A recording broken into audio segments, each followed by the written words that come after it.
স্বাগত আমার ইউটিউব চ্যানেলে। আজকে একটি গুরুত্বপূর্ণ বায়োকেমিক ঔষধ ফেরামফসকে আমরা কি কি রোগে ব্যবহার করতে পারি তার একটি বিস্তারিত আলোচনা করব। তো ভিডিওটি শেষ পর্যন্ত দেখতে থাকুন।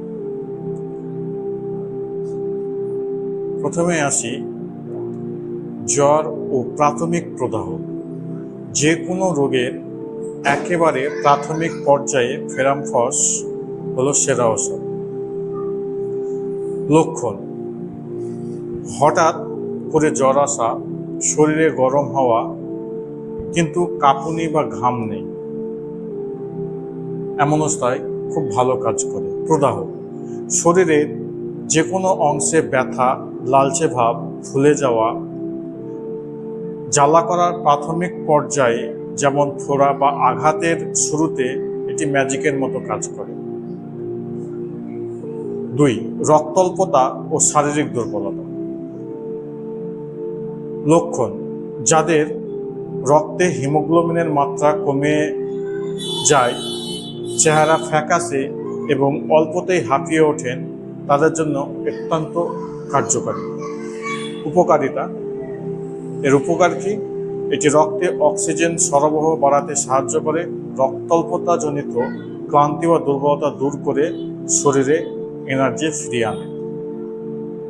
3. রক্তপাত বন্ধ করতে। টাটকা লাল রক্তপাতের ক্ষেত্রে ফেরামফস দারুণ কাজ করে।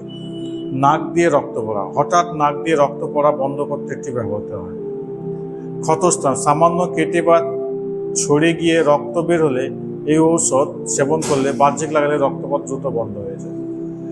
মহিলাদের সমস্যা: মেয়েদের মাসিকের সময় অতিরিক্ত টাটকা লাল রক্তস্রাব হলেও এটি বেশ কার্যকর।